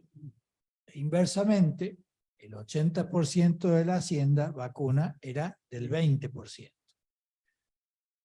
Obviamente que en un lado estaban los feedlots, con las extensiones, con toda la infraestructura, y del otro lado estaban lo que Dios me ayude, ¿no? Pero lo que me impactó fue el número de productores que estaban prácticamente fuera. Entonces había una enorme necesidad de agruparlo. Entonces ellos tenían una más necesidad de decir, bueno, pero yo caigo prisionero del frigorífico, por lo cual decían, bueno, a ver cómo coordinamos con los municipios para que esa carne sea de consumo local. Porque a este no le vas a pedir la ganancia, ¿no es cierto?, de mandarla al frigorífico, cuando en un pueblo, en una ciudad, a lo mejor con una faena de 4 o 5 animales, era suficiente para cubrir la demanda de carne, a un precio a la mitad. En algunos pueblos del sur de Córdoba, así ocurre. Agarrar la línea de Huinca, Renanco, Villa Huidobro y Taló, necesita que una zona ganadera, y el kilo de carne está a 1.000 pesos, la más cara. Y bueno, podés conseguir puchero hasta 800 pesos, lo cual facilita mucho. Entonces, ¿qué es lo que empezamos a pensar? Porque uno a veces tiene una receta o un manual antes de ir a la zona. Cuando llegas a la zona, lo primero, escuchas a un grupo de productores y al manual lo llevas a la oficina de nuevo. Entonces, en cuando empezás justamente a generar propuestas, ¿viste? Acorde a cada realidad. Obviamente que no es lo mismo la realidad de este grupo de ganaderos, el 80%, y uno siempre pensándolo en proyección de perspectiva política. Entonces ahí nos dimos cuenta que la mayoría de los productores, estos ganaderos chicos, a contrario censu, obviamente, del otro 20%, y ni hablar del sojero. Entonces voy a decir, tenés un universo de más o menos 250.000 productores directos, y voy a decir, los privilegiados son 40.000, pero el resto corren la liebre como cualquier clase media argentina normal. Entonces creo que un poco radicaría en apuntarle regionalmente, como planteaba recién, que era el planteo más correcto, digamos, en los desarrollos regionales y en la recuperación de lo que había, que todavía está esa mano de obra, como te digo, que hacían quesos, quesillos, ricota, yogures y demás, digamos que se perdió. Entonces, como así también, digamos, estaría el otro complemento en la ganadería, que los hablábamos en el ministerio hace un tiempo atrás, que era la cantidad de cueros que se queman. Se queman 5 millones de cueros vacunos al año. O sea, estamos perdiendo una industrialización para la que hoy no hay desarrollo ni hay perspectiva, desde que se dijeron que los tapizados de autos no son de cuero, son de plástico, la industria del cuero se fundió. Claro.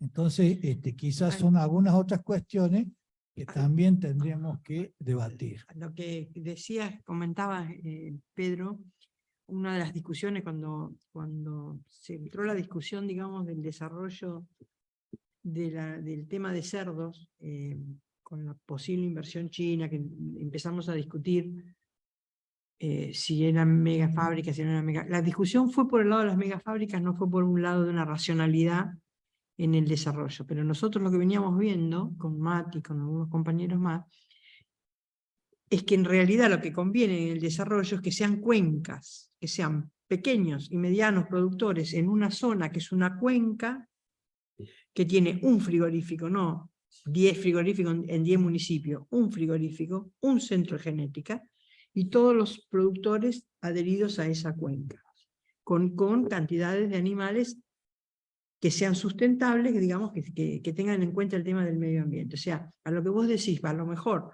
son muchos productores en una zona norte que entre todos no abastecen un frigorífico, pero si generás una cuenca, entonces ya tenés otra realidad, digamos, que son los polos que está planteando Mati. Cuando hablamos de la integración esta de, ¿por qué hablamos de esos 4 ejes de acción? Porque vos vinculás y lo diseñás a esa infraestructura de manera inteligente, de acuerdo al desarrollo que tenés. Esto de decir, bueno, vamos a poner un frigorífico en cada pueblo, vamos a poner un frigorífico y una red de abastecimiento y de comercialización que permita que se garanticen el desarrollo territorial. O sea, hoy está todo librado al mercado, entonces tenés un empresario que lo conduce desde el mercado y que hace usufructo, o sea, hace uso de su posición dominante insaciablemente, como decía recién el compañero. Sí, a veces se ponen insaciables. ¿Por qué? Porque no hay un Estado que tenga la audacia de intervenir y conducir ese proceso. Entonces, Si vos tenés un frigorífico como es Bustos y Beltrán, que te domina del norte de Córdoba hasta Santiago hasta Santiago del Estero, Catamarca, el 90% de la faena, y que además tiene una integración vertical con feedlot, y te mueve la aguja, y eso tiene una posición que si el Estado no lo regula, se te va el precio de la carne a un punto en el cual para gran parte de la población le es inaccesible y se empieza a dar la disputa. Y como lo vimos en charlas anteriores, la disputa está siendo entre un proyecto primarizante que piensa exportar y ser colonia y estar arrodillado y pedirle perdón a los reyes de España, y otro que quiere ser una nación fuerte. Ese que quiere ser una nación fuerte es el que hoy estamos en el frente de todos dando esa disputa, con Sergio Massa como candidato, con Graboy como otra expresión de esa candidatura. Después hay alguna diferencia, como la que marcamos nosotros respecto al Consejo Agroindustrial. Nosotros creemos que hay que ir hacia la mayor producción, hacia la mayor generación de trabajo y a la mayor exportación, solamente que diferimos en el cómo, y creemos que nuestro programa, el programa que impulsamos y que estamos discutiendo, incluye a la gente y genera un desarrollo nacional de la totalidad del territorio nacional. Nos quedan Sí. 5 minutos. ¿Y hay preguntas ahí o no? Porque... Ah. Una pregunta más. No solo que No hables así sin eso. Suponete, Bustos y Beltrán concentra en Córdoba la carne, sino que a donde compite, por ejemplo, había frigoríficos en otras regiones, los compraron y los cerraron, sí. O sea, es, Sí. es doblemente grave. Sí, una concentración tremenda de... Pues, empecemos a dar la palabra porque si no, no. ¿Quién? Ok. Ah, Elizabeth de Misiones. No tiene, no tenemos el mismo No sé. apellido, pero no somos familia. Buenas noches. Buenas noches, Diana, Matías, muchas gracias por la charla, excelente. A ver, Elizabeth, podés dar, te estamos dando la palabra. Sí, buenas noches. ¿Me escuchan?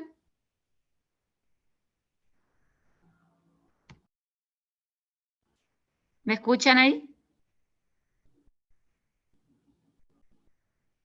¿Sí? Buenas noches, Diana, Matías, compañeros y compañeras que están en Zoom o presencial. Un gusto participar a distancia de estas charlas de todo precios políticos, y realmente es así porque a nosotros en Misiones muchos productos nos llegan a muy alto costo, que tiene mucho que ver la logística, el transporte y demás. Y muy interesante lo que plantearon con respecto a las cuencas productivas y todo lo demás, porque antes en Misiones se caracterizaba por tener la parte, por ejemplo, de la ganadería, la carne siempre como que era carne dura, como que no era muy sabrosa, y yo tengo familiares en Pergamino, cuando iba a esa zona lo primero que salía a comprar era carne, porque era una delicia, riquísima, tiernita, y ahora ya no, eso cambió. Tenemos frigorífico Nalén, que tiene excelente carne, una carne más económica, nos llega a mejor precio, como también en Andresito, cooperativas, la Coproca, y creo que ese es el camino, las cuencas, las cooperativas, las ferias. Y antes veíamos una parcela de tierra cuando cruzamos por un campo, acá le decimos chacras, y ves la tierra nada más. Y con estas charlas tengo una visión más panorámica de todo lo que ustedes plantean, y se ve de otra manera, como que ahí está la parte tecnológica, de todo lo que está por atrás de eso, como dijo Diana, la rotación de suelo y todo el acompañamiento que cada productor requiere. Y muy feliz por todo, por escuchar y participar lo que vengo absorbiendo en estas charlas. Me nutre muchísimo. La pregunta que tengo es, vivo en Frontera, Bernardo Irigoyen, entonces veo muchos camiones, la mayoría son de Brasil, pero también algunos chilenos. Está el ASI Carga, que es el sector de aduana integrada de cargas, y veo que cruzan los camiones chilenos a lo ancho de nuestro país, suben la Mesopotamia, y la pregunta que siempre me hago es si eso si ellos dejan algo, porque tienen convenios internacionales con Brasil de exportación y de importación, y si queda algo al país, o solamente nos cruzan la República, nos rompen las rutas y queda así nomás la situación. Si hay algún proyecto en torno a eso. Muchas gracias. Bueno, a ver, todos los traslados, o sea, todo esto que vos estás viendo, los camiones de Chile, los camiones de Brasil, tiene que ver con los acuerdos realizados en el marco del Mercosur. No nos olvidemos que Chile no es uno de los países integrados, o sea, no es uno de los países fundadores del Mercosur, pero sí está integrado como asociado al Mercosur, y en las negociaciones se negociaron en todos los acuerdos, creo que se llamaban ATA, si no me equivoco, la cantidad de camiones que van a poder circular de Brasil y cuáles son los que van a circular de Chile. Forma parte de las negociaciones internacionales regionales el tema, o sea, pasan en el marco de lo que se ha acordado. Al principio se acordaba bilateralmente y luego que aparece el Mercosur se acuerda regionalmente. ¿Alguna otra pregunta? Dale, Tati. Dale, Tati. Bueno, yo quería, son 3 preguntitas nada más. Una es si en el control de agroquímicos y todos estos productos que se utilizan, ¿hay laboratorios específicos?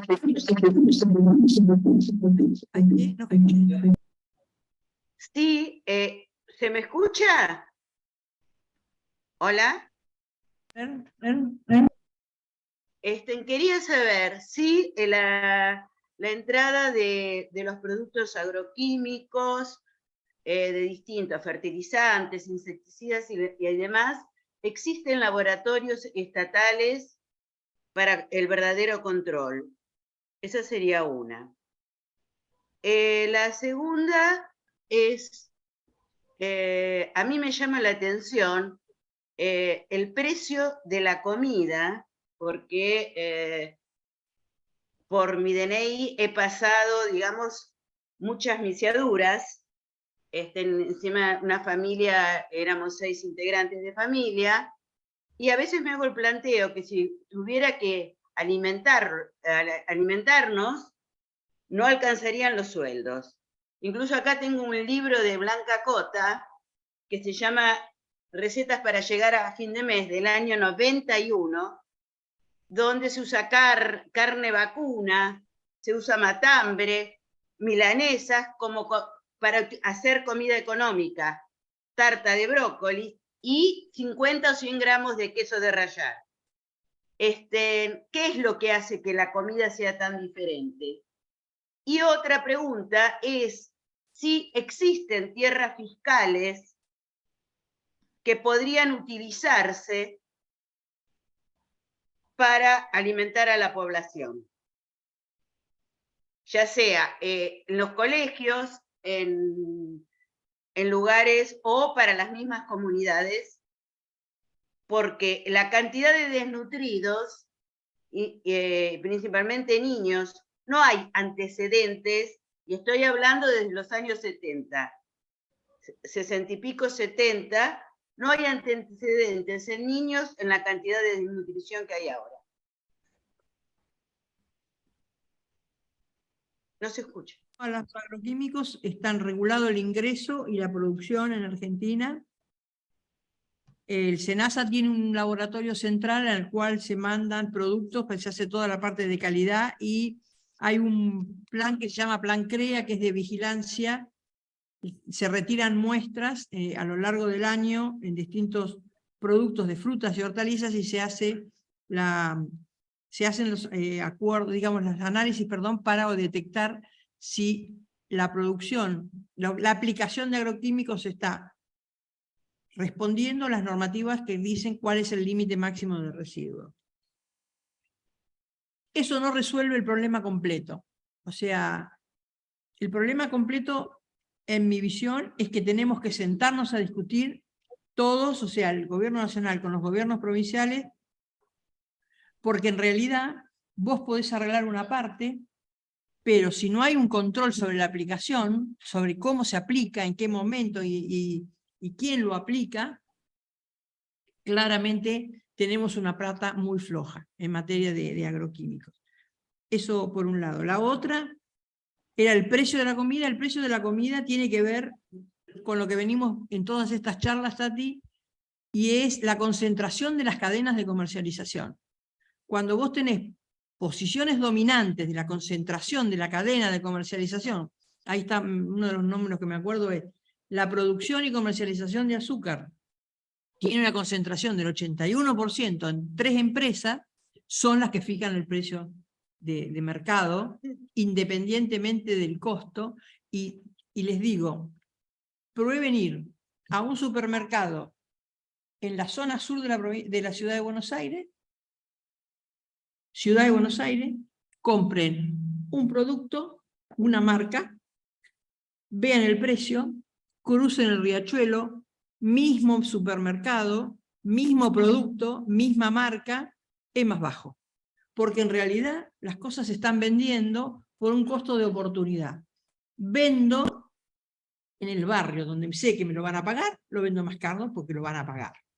Y el mismo producto en un barrio donde tenés un problema de menos, tenés sectores que pueden pagar menos, va a valer menos. Entonces, eso tiene que ver con el oligopolio de la cadena, cómo está concentrada la cadena de comercialización. Y hay una que no me acuerdo.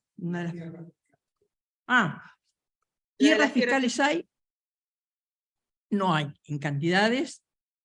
En el momento en que asumimos, en el año 2019, separaron los remates de las tierras del ejército, en todo Santa Fe estaban vendiendo a precio vil las hectáreas del ejército en la zona Santa Fe, núcleos de soja, a precio vil.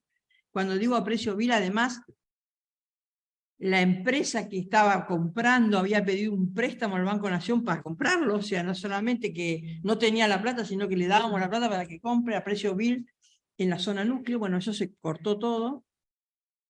Pero eso no requiere de un esfuerzo individual, requiere de un esfuerzo de una política pública. ¿Por qué? Porque si vos ponés un montón de personas a producir lechuga, la lechuga al final después no vas a saber a dónde venderla. Tiene que estar organizado a lo largo del año lo que producís y la cadena de distribución.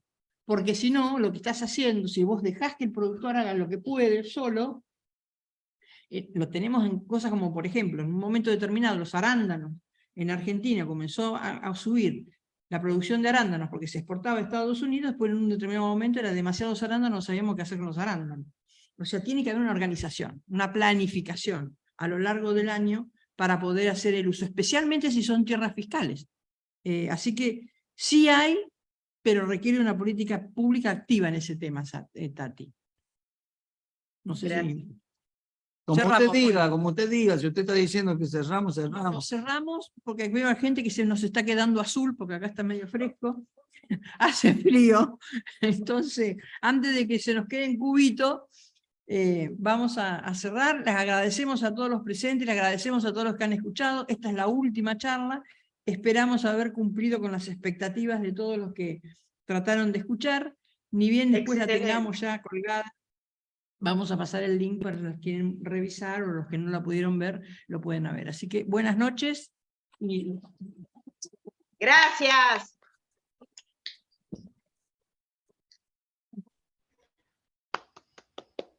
Quiero correr al baño. Muchas gracias por todo.